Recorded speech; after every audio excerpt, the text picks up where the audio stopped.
Hello everyone, welcome back to my channel. I'm so glad you are here for my first video. And let's dive in. So I know that typography can feel like a minefield, especially when you are trying to avoid these cringe-worthy Comic Sans moments, but fear not. I'm here to guide you through the worlds of fonts and help you find your typographic soulmate. So how to pick the right typeface for your project if you have no clue where to even start with. Selecting the perfect font for your brand is incredibly important. It's also not the easiest decision to make. The font you choose will not only impact your visual identity, but will also play a central role in most of your graphic assets. If you make the wrong choice, it could be perceived as an affront rather than achieving the right intended effect. Take, for instance, Comic Sans memes. They are countless. Those who used it were confident they made the right decision, but it turned out to be a mistake. So how to pick the right font? First of all, why picking the right font seems to be so hard decision to make. Understanding typefaces is no easy feat. It's a long journey that demands a lot of dedication. It's a bit like painting. You can read tips on becoming a good painter, but that alone won't make you one. In my opinion, understanding typefaces is a more general skill akin to appreciating art or recognizing beauty in paintings. Well, the more you immerse yourself in it, the more intricacies you notice. As someone with a master's degree in graphic design, I must admit that we all had to learn typography in a hard way. Picking fonts is a common struggle for first-year students, and we often ended up with hilariously poor font choices. Looking back, it's now surreal for me to think that once I considered Impact, for example, as a perfect choice for a branding project. Well, I want to clarify that fonts like Impact or even Comic Sans aren't exactly that bad. They've just been overused or placed in inappropriate scenarios, making them seem somewhat ridiculous.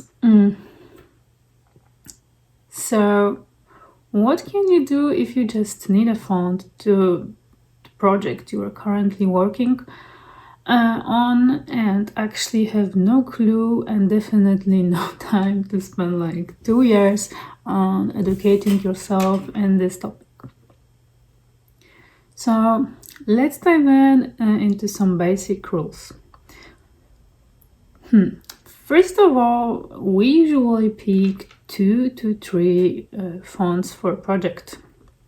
What means we pick display font for headlines. This one should be catchy, bold, with character. It gives entire graphic materials the tone. We use in titles, headline, and anything that we want to put in special attention. Next, body font. This one should be highly readable and keep up with general style. Sometimes people select for more complex project additional text that they want to differentiate somehow. For example, buttons or notes. All of them can come with various weights and can be narrow or wide. So there could be already a lot to pick between. I think that the biggest challenge is to choose the right display font. It sets entire tone in your project. Is the signature scent well-designed display is memorable, catchy, visible. Display font as well has this thing that they are not for everybody. You can't use it just in any project. They need to fit in. If you pick the wrong one, it will be pretty obvious. A good one, on the other hand, can do better job than logo in case of brand differentiation. You can place it on social media posts, YouTube titles, website, promo materials. So they are just simply everywhere, and they are really hard to miss. To begin selecting your font, I would advise you to describe key features of your brand and identify your target audience. Explore visuals and inspiration boards such as Pinterest for ideas. Conduct research on your competitors and determine the overall impression you want to convey. Document your findings to create clear description of what you expect from your font. Worth mention also are two tools I really like.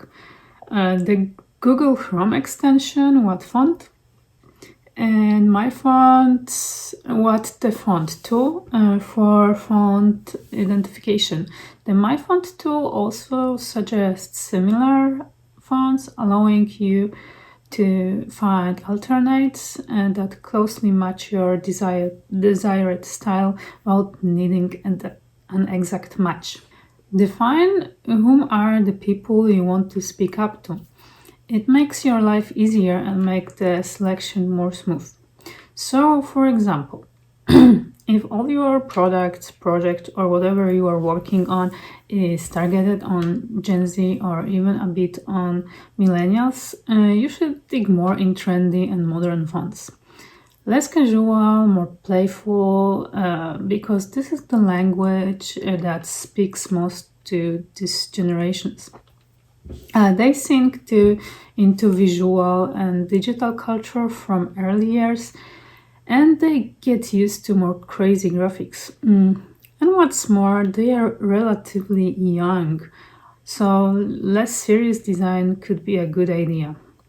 I would make a research and see what typefaces are used in graphics for them. Find cosmetics for young people or their heroes in mainstream culture. Look for stuff and they enjoy and follow. Like I visited Melanie Martinez's website and the singer soak in the specific aesthetic, which in my opinion is currently very trendy in visual circles. From my library, I would mention here my more experimental fonts like Binya and Alice. Also, if you look at what's popular in typography nowadays, you will see a lot of letters that are a bit messy or wild. I have a Pinterest board about trendy type. You are welcome to check it out and collaborate with me. I added link below. I would love to see what excites you and inspires you in type design and lettering. Okay, but maybe you are targeting older millennials that are more serious and quite established in their life career, but also aspiring to be perceived as a specialist in their field. Then definitely you should go for typefaces that will respond to this.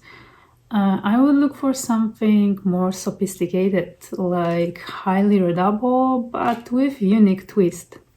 More elegant but still not boring. G you haven't seen in any other font, or some other very unique feature, weird shapes, contrast, or add-ons, but in a gentle and elegant way. Trendy type foundries like Violin and Jeremy, their fonts Voyager or Jagger were extremely popular at some point. They made identity for Théâtre du Latine that can be great example of usage of the display fonts, still a bit experimental with interesting modern twist and elegant at the same time.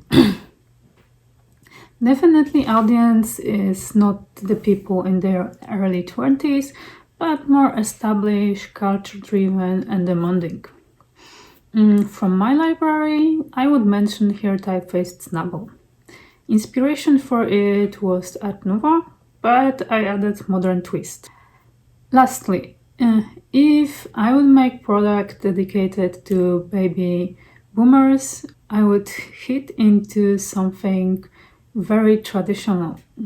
They are considered to be more practical.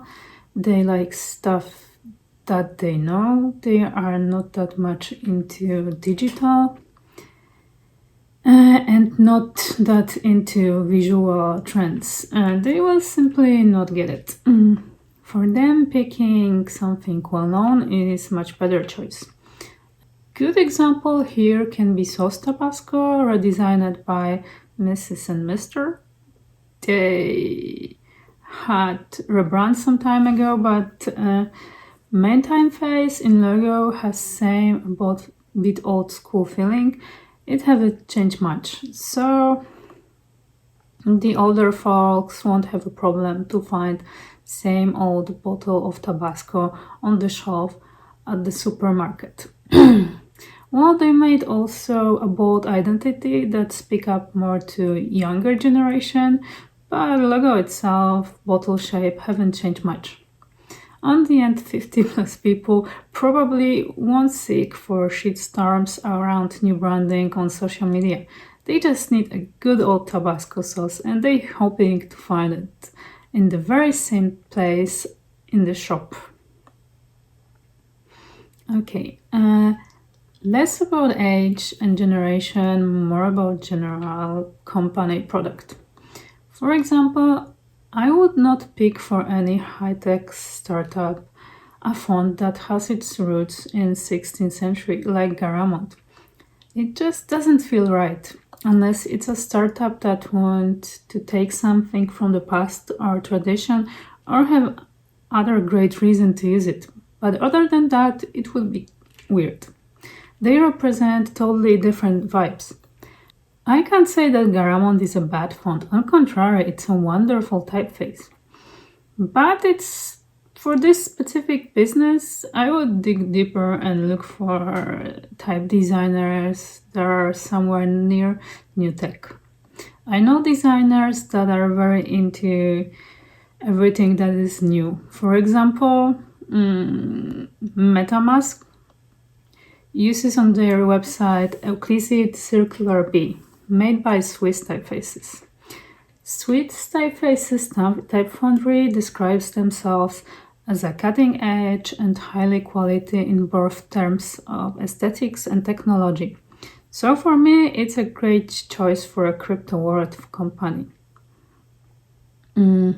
Personal preferences, I wanted to mention here a Batch Coffee Club. I personally like this identity a lot. It's about a specialty coffee subscription that helps people to discover small coffee roasters. They allow themselves for some fun. Subscriptions are the future and it's already a very popular model of selling things. And this is something definitely more directed to people that like to explore, try new things. This very experimental display, making a point and fits perfect. I haven't seen anywhere else font like this in use. It used all together with this cheerful, bright color, we have brand that catch the attention right away. Designers often create brief for themselves when designing typeface. They envision where their creation will fit, much like I imagine one of my current typefaces on the label of liquid soaps or smoothies. In this context, the font needs to be bold, smooth, catchy, easy to notice, readable, and have traditional overall appearance. It ensures it will suit specific scenarios and not be overlooked. When you examine promotional graphics, it's easy to understand the designer's intention behind the type. It's important to note that while designers create product, they can't control where it will be used by people. It's up to users to determine where the font looks best. Fonts sometimes include special features like open type or can be made as variable. If a font was primarily designed for packaging, it may lack functionality if you use it in magazine. This issue could involve visual details or technical complexities. Type design requires a deep understanding of its nuances. Also, there are things that you might check to make sure that the font is well done. So it's more about production quality. For example, does the font include kerning within basic kerning pairs? Badly kerned fonts or font without kerning at all do not look good. I often notice this issue on social media posts. I've included list of basic kerning pairs in video description so you can take a closer look at them or simply copy and paste them into a handy place. Another tip is to avoid downloading fonts from unauthorized website. I know that searching Google through free font XX download can be tempting, but very often you will find fonts that have been stolen or pirated. These fonts may not be as good as the original because someone could have copied them in some shady way. They may contain a lot of mistakes that the original typeface wouldn't have. Licensing is another important aspect to consider. Fonts found on websites like DaFont are often described as a personal use license, which means you can't use them for commercial or in business context. They are intended for personal situations only, such as birthday parties, invitations, other non-commercial uses. Licensing is a broad topic, and while I'm not a lawyer or a specialist in this matter, I faced the challenge of preparing my own end user license agreement. I've researched many resources and read many LS from various foundries, so I do have some knowledge on this topic. If you would like to know more information, feel free to let me know and I can share some helpful tips and resources. If you are looking for more in-depth ways to identify the pro level of typeface, you can check whether some basic rules of construction have been implemented. I guess it's no-brainer that there are some very strict rules behind type design. You don't, of course, need to know all of them. But as an example, in most typefaces, letter T is a bit shorter than other ascending letters. And that's how a well-made T should look like. There is a ton of rules like this. Also, if the language you will use contains the critics, you definitely should check whether your font contains them as well. Oh, wow. I already feel like I covered a lot of information. I guess for any newbie, it's a lot of the process. If any part of this video catch your interest or you wish to know more, just let me know. I will try to help you. If you have any doubts about your typo decision, feel free to send me a direct message. And thank you for watching. Let's stay in touch. Follow me, hit subscribe button, and see you next time. Bye!